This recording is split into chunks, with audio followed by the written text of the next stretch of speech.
আসসালামু আলাইকুম। Urmi kitchen blog চ্যানেলের পক্ষ থেকে সবাইকে স্বাগতম জানিয়ে শুরু করছি আমার আজকের নতুন ভিডিও। আশা করছি যে যেখান থেকে বসে আমার এই আজকের নতুন ভিডিওটি দেখছেন সবাই খুব ভালো আছেন আলহামদুলিল্লাহ। শশী তো রুটি এবং আলু ভাজি খেতে চেয়েছে, তাই আজ ভেবেছিলাম ভাত রান্না করব, সেটা না করে ওর পছন্দের খাবারটাই রান্না করে নিলাম। তো শুরুতেই আমি আলু ভাজিটা করে নিয়েছি।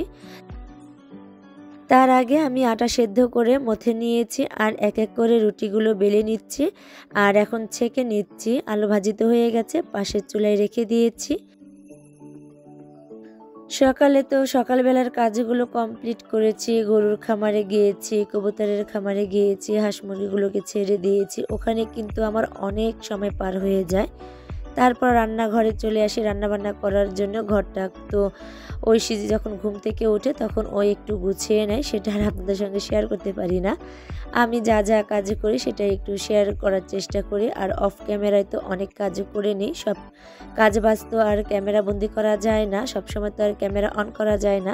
তাই যতটুকু সম্ভব ততটুকুই ক্যামেরা বন্দি করে আপনাদের সঙ্গে শেয়ার করি।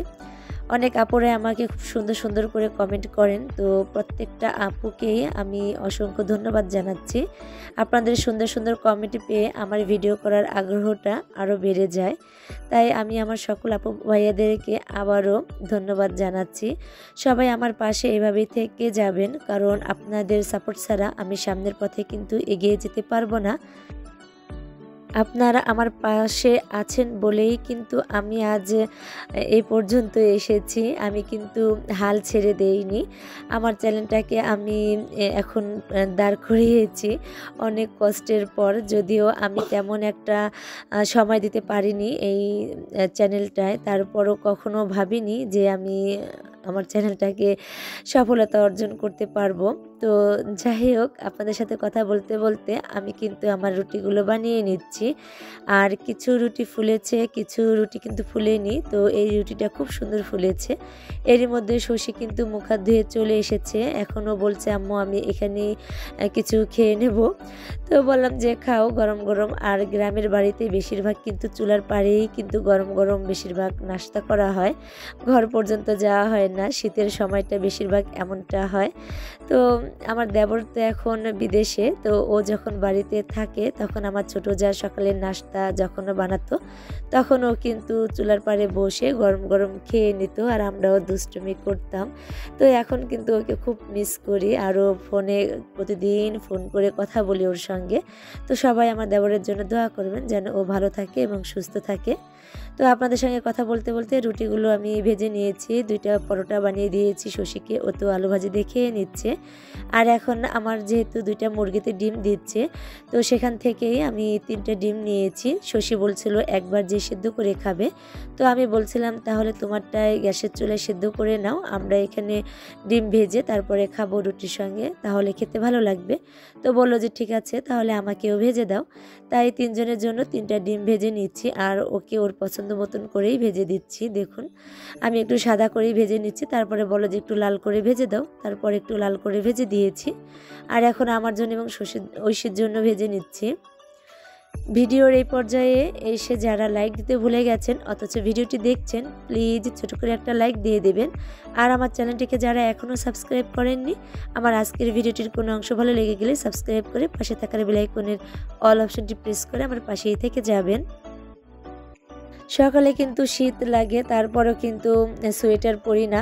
সোয়েটার পরতে আমার কেন জানি ভালো লাগে না, তো এতটাই শীত পড়েনি যে সোয়েটারটা পরবো। আর যখন সকালবেলায় উঠি তখন কিন্তু কাজ বাজ করতে গেলে না এমনিতেই গরম হয়ে যায়, মানে ঘেমে যায় আর কি, গরম লেগে যায়। তো যাই হোক, রান্নাবান্না কমপ্লিট করেছি আর এখনও গরুর খাবারটা গরম করব, তো পানিটা বসিয়ে দিয়ে এসেছি। আর এখন আমি গরুর খাবারটা দোচালা ঘর থেকে নিয়ে যাচ্ছি। প্রথমে খুদ নিয়ে যাচ্ছি পরিমাণ মতো, আর এখন ভুসি নিয়ে যাব আর কুড়া দিব। তো সব কিছু দিয়েই কিন্তু আমি এখন ওর খাবারটা জাল করে নেব। আমার গরুকে এভাবে খাওয়ালে না ও খুব সুন্দর করে খেয়ে নেয় মাশাআল্লাহ। তাই খুব চেষ্টা করি দুবেলাই ওর খাবারটা জাল করে ওকে খাওয়ানোর, তাহলে গরুর স্বাস্থ্যটাও বেশ ভালো থাকবে। আর খড় কেটে মাঝে মাঝে খড়ের সঙ্গে মিশিয়ে দেই, আবার কখনো কখনো এমনিতেও দেই। মানে ওর যখন যেভাবে খেতে ভালো লাগে সেটা মানে বুঝে শুনে তারপরে কিন্তু ওকে খেতে দিই, একদম বাচ্চাদের মতো। তো বাচ্চারা কখনো একভাবে খাবার পছন্দ না করলে অন্যভাবে খাবারের ব্যবস্থা করা হয় যেভাবে, তো ঠিক গরুকেও ঠিক সেভাবেই আমি খাওয়ানোর চেষ্টা করি। এরপর তো আমি এখন খাবারটা দিয়ে দিয়েছি পানির মধ্যে, আর পানিটা একটু গরম হয়েছে, আমি কিন্তু আরও পানি দিয়ে দিব। এখন কুড়া দিয়ে দিচ্ছি, আর আমি পুরো পাতিলাটা ভরেই পানিটা দিয়ে দিব, তা না হলে নিচ থেকে লেগে যাবে। আর একটু পানি বেশি করে দিলে নিচ থেকে আর লেগে যাবে না। গরুর খাবারটা জাল হতে হতে আমি কিন্তু এখন ঘরে চলে যাব নাস্তা করার জন্য। বাইরে তো ভালো রোদ উঠেছে, আর এখন নাস্তা করার জন্য চলে এসেছি। নাস্তাটা করে তারপরে ছাদে চলে আসলাম। আমি তো আতপ চাল যেটাকে আপনারা বলেন, তো আমরা গ্রামের ভাষায় আলা চালই বলি।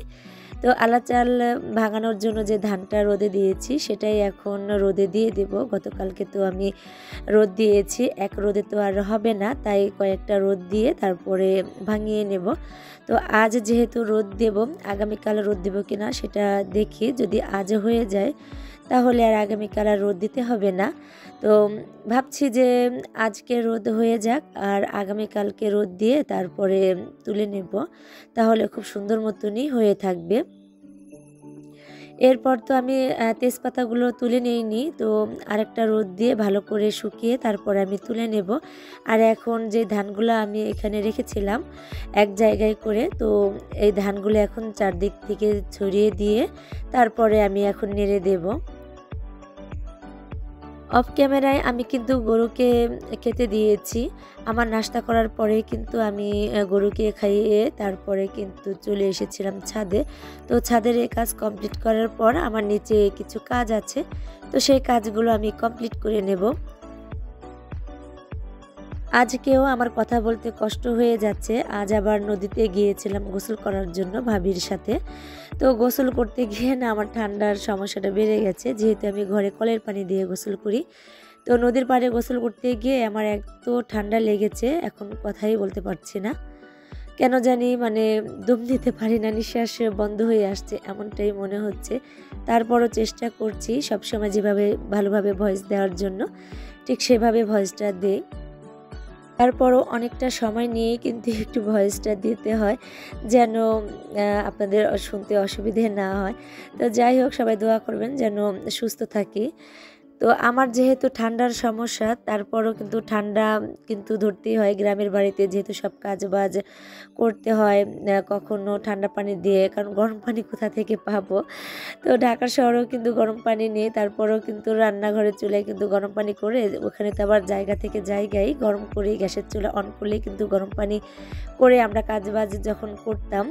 এখন তো আর সেভাবে কাজ বাজ করা সম্ভব হয় না, কাজটা তাড়াতাড়ি করার চেষ্টা করি, আবার গরম পানি করে কাজগুলো করব, এটা কখনো হয় না।